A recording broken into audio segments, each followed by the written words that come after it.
ಅಧ್ಯಾಯ 8. ಪೇಟೆ ದಾರಿಯಲ್ಲಿ ಅವರು ನಾಲ್ವರಿಗೂ ಇಂಗ್ಲಿಷ್ ಗೌಡನಿಗೆ ಚೆಚ್ಚಬೇಕನ್ನಿಸ್ತು. ಆದರೆ ಕೃಷ್ಣೇಗೌಡನ ಆಳುಗಳೇ ಆ ಕೆಲಸ ಮಾಡಿದ್ರಿಂದ ಇವರು ಮತ್ತೆ ಅದನ್ನು ಪುನರಾವರ್ತನೆ ಮಾಡಲಿಲ್ಲ. ಇದೆಲ್ಲಕ್ಕಿಂತಲೂ ಕೃಷ್ಣೇಗೌಡ ತಮ್ಮ ಕಾಲೇಜಿನ ಜಯಂತಿಯ ಅಪ್ಪ ಎಂದು ತಿಳಿದು ತೀರಾ ಖಿನ್ನರಾಗಿ ಹೋಗಿದ್ರು. ಇಂಗ್ಲಿಷ್ ಗೌಡ, ಎಂತ ಕೆಲಸ ಮಾಡಿದೆ ನೋಡು. ನಾಳೆಯಿಂದ ನಾವು ಕಾಲೇಜಿಗೆ ಹೋಗೋ ಹಾಗಿಲ್ಲ. ಹುಡುಗಿರೆಲ್ಲ ನಮ್ಮನ್ನು ನೋಡಿ ನಗ್ತಾರೆ. ಯಾಕೆ, ನಾವೇನ್ ಮಾಡಿದ್ವಿ ನಗೋ ಅಂಥದ್ದು? ಅವಳಪ್ಪ ಹೋಗಿ ಹೇಳ್ತಾನೆ, ನಿನ್ನ ಕಾಲೇಜಿನ ಸ್ಟೂಡೆಂಟ್ಸ್ ಕಲ್ಲು ಹೊಡಿತಿದ್ರು, ಆಳುಗಳ ಕೈಯಲ್ಲಿ ಹಿಡಿದು ಚೆನ್ನಾಗಿ ಒದಿಸಿದೆ ಅಂತ. ನಾವೇ ಸರಿಯಾಗಿ ಕೊಟ್ಟಿದೀವಿ ಅವ್ರಿಗೆ. ಕೊಟ್ಟಿರ್ಬೋದಪ್ಪ, ಅವಳಪ್ಪ ಹಂಗೆ ಹೇಳ್ತಾನ? ಸರಿಯಾಗಿ ಒದ್ದೆವು ಅಂತಾನೆ ಹೇಳ್ತಾನೆ. ಥತ್, ನಾನಂತೂ ನಾಳೆಯಿಂದ ಕಾಲೇಜಿನ ಕಡೆ ಮುಖ ಹಾಕೋದಿಲ್ಲ. ಹುಡುಗಿರ ಹತ್ರ ಮರ್ಯಾದೆ ಕಳ್ಕೊಳ್ಳೋದ್ರ ಬದಲು ಎಲ್ಲಾದ್ರೂ ಹೋಗಿ ಪ್ರಾಣ ತಕ್ಕೊಳ್ಳೋದು ವಾಸಿ. ಬಡ್ಡಿ ಮಗನೇ, ನಿನ್ನಿಂದಾನೇ ನೋಡು ಇಷ್ಟೆಲ್ಲ ಆಗಿದ್ದು ಎಂದು ಎಲ್ಲರೂ ಮೌನವಾಗಿದ್ದ ಇಂಗ್ಲಿಷ್ ಗೌಡನಿಗೆ ಉಗಿದ್ರು.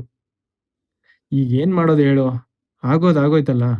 ಅವನ ತೋಟದ ಕಡೆ ನಾ ಹೋಗಿದ್ದೇ ತಪ್ಪಾಗೋಯ್ತು ಎಂದು ಇಂಗ್ಲಿಷ್ ಗೌಡ ಅಪಾರ ದುಃಖದಿಂದ ಹೇಳಿದ. ತಮ್ಮ ಪ್ರೀತಿಯ ಹುಡುಗಿಯರು ನಾಳೆ ತಮ್ಮನ್ನು ಕಾಲೇಜಿನಲ್ಲಿ ಕಂಡೊಡನೆ ಅಪಹಾಸ್ಯ ಮಾಡಿಕೊಂಡು ನಗುತ್ತಾರೆ ಎನ್ನುವ ಕಲ್ಪನೆಯನ್ನು ಊಹಿಸಿದಷ್ಟು ಅವರಿಗೆ ಸಹಿಸಲಾಗದ ಯಾತನೆಯಾಗತೊಡಗಿತು. ವಿಪರೀತ ಕಳವಳಗೊಂಡ ಅವರು ಕೊನೆಗೆ ನಡೆಯುವುದನ್ನು ನಿಲ್ಲಿಸಿ ಒಬ್ರಿಗೊಬ್ರು ಬೈದುಕೊಳ್ಳುತ್ತಾ ನಿಂತೇ ಬಿಟ್ರು. ಅದೇ ದಾರಿಯಲ್ಲಿ ಅಷ್ಟು ಹೊತ್ತಿಗೆ ಸರಿಯಾಗಿ ಅವರ ಕಾಲೇಜಿನ cricket captain googly bowler Bhargava ಬರುತ್ತಾ ಇದ್ದ. ರಸ್ತೆಯಲ್ಲಿದ್ದ ಕಲ್ಲುಗಳನ್ನೆಲ್ಲ ತಂತಿ ಕಂಬಕ್ಕೆ ಬೋಲ್ ಮಾಡುತ್ತಾ ಇಡೀ ಜಗತ್ತನ್ನೇ ಕ್ರಿಕೆಟ್ ಮೈದಾನ ಅಂತ ತಿಳ್ಕೊಂಡು ಕಾಲ್ಪನಿಕ ಎದುರಾಳಿಗಳ ವಿಕೆಟ್ಗಳನ್ನೆಲ್ಲ ಉರುಳಿಸುತ್ತಾ ನಡೆದು ಬರುತ್ತಿದ್ದ. ಈ 5 ಜನ ಕಾಲೇಜು ಮಿತ್ರರನ್ನು ಕಂಡ ಕೂಡಲೇ ಅಪೂರ್ವ ಮಂದಹಾಸದಿಂದ ಇವರತ್ತ ಬಂದ. ಏನೋ ಗೂಗ್ಲಿ, ಎತ್ಲಾಗೊಟ್ಟಿಯೋ ಎಂದು ಅಂಗಾರ ಕೇಳ್ದ.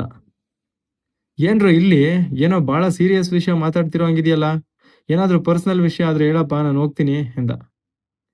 ಪರ್ಸನಲ್ ಏನಿಲ್ಲ ಕಣಮ್ಮ, ಸ್ನೇಹಿತರ ಹತ್ರ ಎಂಥದೋ ಪರ್ಸನಲ್ಲು. ಈ ಲೋಫರ್ ಇಂಗ್ಲಿಷ್ ಗೌಡ ಎಂತ ಕೆಲಸ ಕೊಟ್ಟಿದ್ದಾನೆ ಅಂದ್ರೆ ನಾಳೆಯಿಂದ ನಾವು ಕಾಲೇಜಿಗೆ ಬರದ ಹಾಗೆ ಮಾಡಿಟ್ಟಿದ್ದಾನೆ. ಹುಡುಗಿರಿಗೆ ಮುಖ ತೋರಿಸೋ ಹಂಗಿಲ್ಲ ಎಂದ ರಮೇಶ. ಲೋ, ನಿಮ್ಗೇನ್ರೋ ಬಂದಿದೆ ರೋಗ? ಯಾವಾಗ ನೋಡಿದ್ರು ಹುಡುಗಿರೋ ವಿಷಯನೇ ಯೋಚನೆ ಮಾಡ್ಕೊಂಡು ಸಾಯ್ತಿರ್ತೀರಲ್ಲ, ಬೇರೆ ಕೆಲಸ ಇಲ್ವೇನ್ರೋ? ನಿಮ್ಮಪ್ಪಂದ್ರಿಗೆ ಹೇಳಿ ನಿಮ್ಗೆಲ್ಲ ಒಂದೊಂದು ಮದುವೆನಾದ್ರೂ ಮಾಡಿಸ್ಬೇಕು. ಥತ್ ಬಡ್ಡಿ ಮಕ್ಳ, ಯಾವಾಗ ನೋಡಿದ್ರು ಹುಡುಗಿರು ಎಂದು ತಾನು ಹರಿಷಡ್ ವರ್ಗಗಳನ್ನ ಗೆದ್ದ ಸನ್ಯಾಸಿಯಂತೆ ಆ 5 ಜನಕ್ಕೂ ಬೈದ.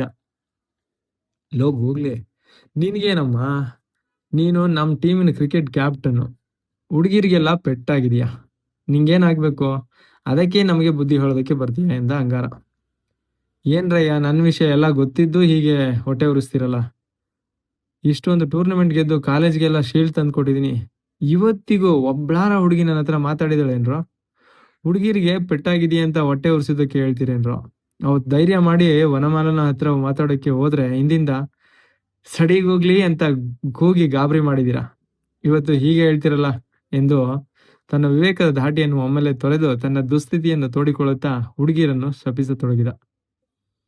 ನಾವು ನಿನಗೆ ಪ್ರೋತ್ಸಾಹ ಕೊಡೋದಕ್ಕೆ ಕೂಗಿದ್ರೆ ನೀನೇ ಕೈಕಾಲು ನಡುಗುತ್ತೆ ಅಂತ ಓಡ್ ಬಂದವನು ಅಂದ ಅಂಗಾರ. ಅವಳ ಹತ್ರ ಹೋಗು, ನಿಂಗೂ ನಡುಗುತ್ತೆ. ಏನ್ ಮಾಡೋದು ಹೇಳು? ಅದಿರ್ಲಿ, ಏನ್ ನಿಮ್ ತೊಂದ್ರೆ ಎಂದು ಅವರು ಚಿಂತಿಸುತ್ತಿದ್ದ ಸಂಗತಿಯತ್ತ ಗಮನ ಸೆಳೆದ. ಗೂಗ್ಲಿಗೆ 5 ತಮ್ಮ ತಮ್ಮ ದೃಷ್ಟಿಕೋನಗಳಿಗೆ ಅನುಸಾರವಾಗಿ ನಡೆದದನ್ನೆಲ್ಲ ವಿವರಿಸಿದ್ರು. ತಾವು ವಿದ್ಯಾಭ್ಯಾಸ ನಿಲ್ಲಿಸಿ ಕಾಲೇಜು ತೊರೆಯಬೇಕಾದ ಪರಿಸ್ಥಿತಿ ಬಂದಿದೆ ಎಂದು ತಮ್ಮ ಅಳಲನ್ನು ತೋಳ್ಕೊಂಡ್ರು. ಮಧ್ಯೆ ಮಧ್ಯೆ ಇಂಗ್ಲಿಷ್ ಗೌಡನಿಗೆ ಉಗಿತ ನಡೆಯುತ್ತಲೇ ಇತ್ತು. ಗೂಗ್ಲಿ ಸಹಾನುಭೂತಿಯಿಂದ ಗೆಳೆಯರ ಸಮಸ್ಯೆಯನ್ನೆಲ್ಲ ಕೇಳ್ದ. ಅವನಿಗೂ ತುಂಬಾ ಬೇಸರವಾಯಿತು. ಥತ್, ಎಂತ ಬೇಕುಫಾನು ನೀನು ಎಂದು ಮತ್ತೊಮ್ಮೆ ಇಂಗ್ಲಿಷ್ ಗೌಡನಿಗೆ ಬೈದ. ಅದರಿಂದ ಯಾವ ಸಮಸ್ಯೆ ತಾನೇ ಪರಿಹಾರವಾದಂತಾಯ್ತು? ಆದ್ದರಿಂದ ಆ ಗೆಳೆಯರ ಗುಂಪು ಅಲ್ಲೇ ನಿಂತು ಸಮಾಲೋಚನೆ ನಡೆಸತೊಡಗಿತು. ಆಗೊಮ್ಮೆ ಗೂಗ್ಲಿಗೆ ಹಠಾತ್ತಾಗಿ ಒಂದು ಯೋಚನೆ ಮಿಂಚು ಹೊಳೆಯಿತು. ಲೋ, ಇಲ್ಲಿ ಕೇಳ್ರೋ, ಈಗ ಡೇಂಜರ್ ಇರೋದು ನಿಮ್ಮಿಂದಲೇ. ನಾನು ಹೇಳಿದ ಹಾಗೆ ಕೇಳಿದ್ರೆ ನೋಡ್ರಪ್ಪ, ಬಚಾವಾಗ್ತೀರಾ ಈ ತೊಂದರೆಯಿಂದ ಎಂದ ಗೂಗ್ಲಿ.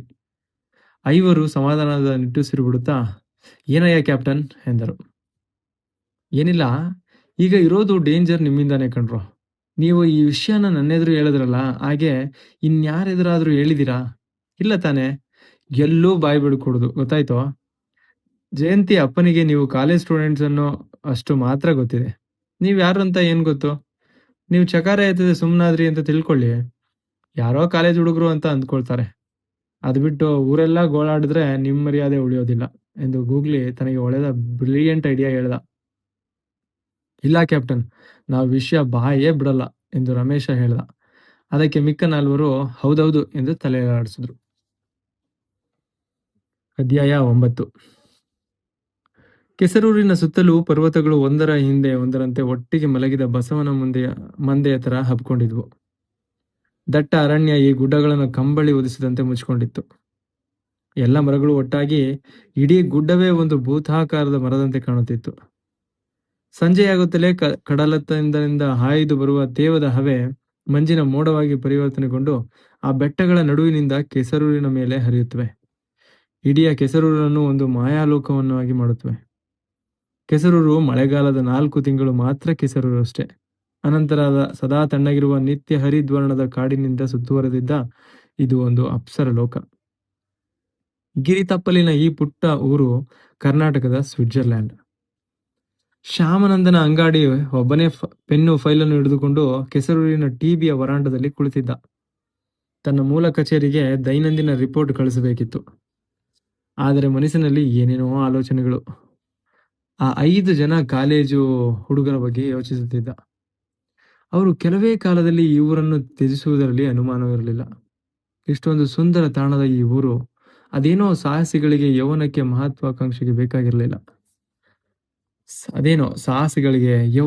ಮಹತ್ವಾಕಾಂಕ್ಷೆಗೆ ಬೇಕಾಗಿರಲಿಲ್ಲ.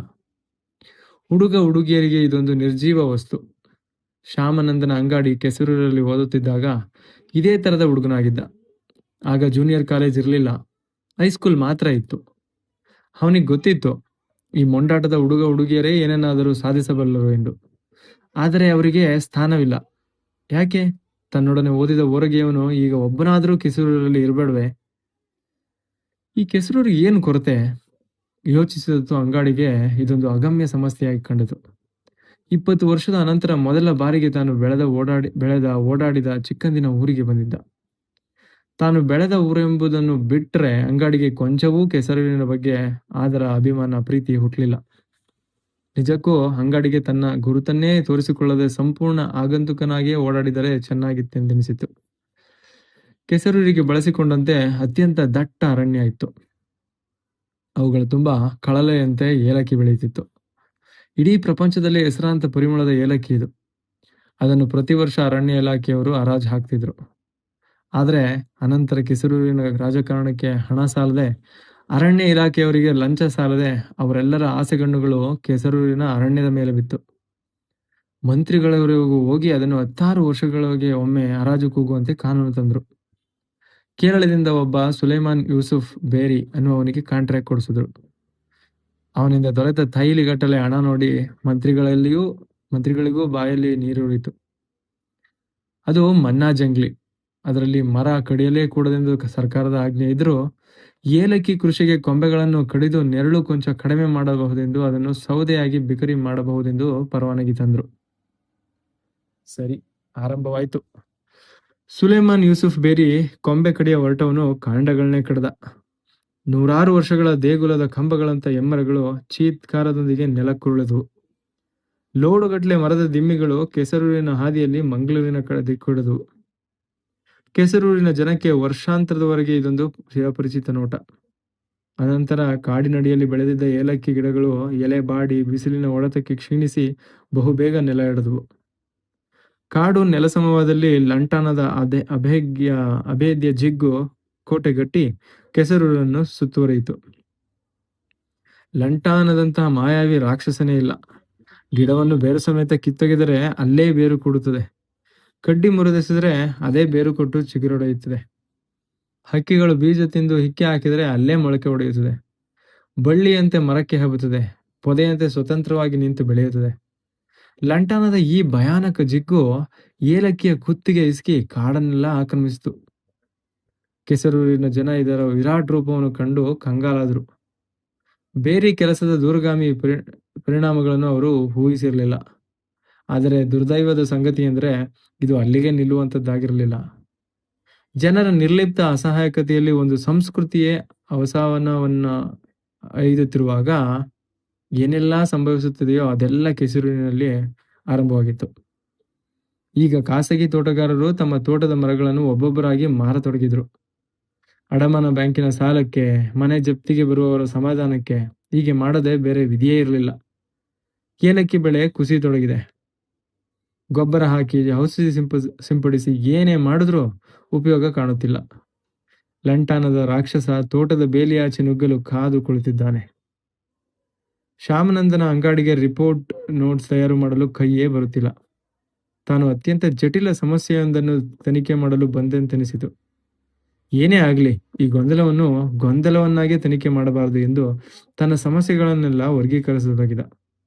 ಮೊದಲು ಮಾರ್ಕೆಟಿಂಗ್. ಇಲ್ಲಿನ ಏಲಕ್ಕಿ ಮಾರುಕಟ್ಟೆ ವ್ಯವಹಾರ ಹೇಗಿದೆ? ಬೆಳೆಗಾರರಿಗೆ ಯಾವ ಯಾವ ತೊಂದರೆ ಹಾಗೂ ಅನುಕೂಲಗಳಿದ್ದಾವೆ? ಏಲಕ್ಕಿ ಬೆಳೆ ಕಡಿಮೆಯಾಗುತ್ತಿದೆಯೇ ಅಥವಾ ಉತ್ಪಾದನೆ ಇನ್ಯಾವುದೋ ಕಳ್ಳ ಹಾದಿಯಿಂದ ದೇಶದಾಚೆಗೆ ರವಾನೆಯಾಗುತ್ತಿದೆಯೇ? ಕುಸಿಯುತ್ತಿದ್ರೆ ಅದಕ್ಕೇನು ಕಾರಣ? ಇಲ್ಲಿನ ಸಂಶೋಧನಾ ಕೇಂದ್ರ ಏನಾದರೂ ಈ ಬಗ್ಗೆ ತನಿಖೆ ತೀರ್ಮಾನಗಳಿಗೆ ಬಂದಿದೆಯೋ? ಇಷ್ಟೇ ತಾನೇ ನನಗೆ ವಹಿಸಿರೋ ಕೆಲಸ. ಆದರೆ ಎಲ್ಲಕ್ಕಿಂತ ಮುಖ್ಯ, ನಮ್ಮ ದೇಶದ ಅತ್ಯುತ್ತಮ ಕೃಷಿ ವಿಜ್ಞಾನಿ ಜೋಗಿ ಹಾಳ್ ಈ ಬಗ್ಗೆ ಏನೂ ಮಾಡಲಿಲ್ವೇ? ಅವರ ಸಾವು ಆಕಸ್ಮಿಕವೇ? ಅಂಗಡಿ ತಲೆ ಕೆಡವುಕೊಂಡ. ನನಗ್ಯಾಕೆ ಈ ಯಾವುದೋ ಆಗಿ ಹೋದ ಅನಾಹುತದ ಉಸಾಬರಿ ಎಂದೆನಿಸಿತು. ಆದರೂ ಅದೇಕೋ ಜೋಗಿ ಹಾಳ್ರ ಸಾವಿಗೂ ತನ್ನ ಉದ್ದೇಶಕ್ಕೂ ಸಂಬಂಧವಿರಬಹುದು ಎಂಬ ಶಂಕೆ ಅವನಲ್ಲಿ ಮೂಡತೊಡಗಿದ್ವು. ಮಂಜಿನ ಮೋಡಗಳು ತಂಗಾಳಿಯಲ್ಲಿ ಕೆಸರೂರಿನ ನಡುವೆ ನುಗ್ಗಿ ಬರತೊಡಗಿದ್ವು. ಮಂಜು ಮುಸುಕಿದ್ದರಿಂದ ದೂರದ ದೀಪಗಳೆಲ್ಲ ಹತ್ತಿಯ ಮುದ್ದೆಗಳಂತೆ ಕಾಣುತ್ತಿದ್ವು.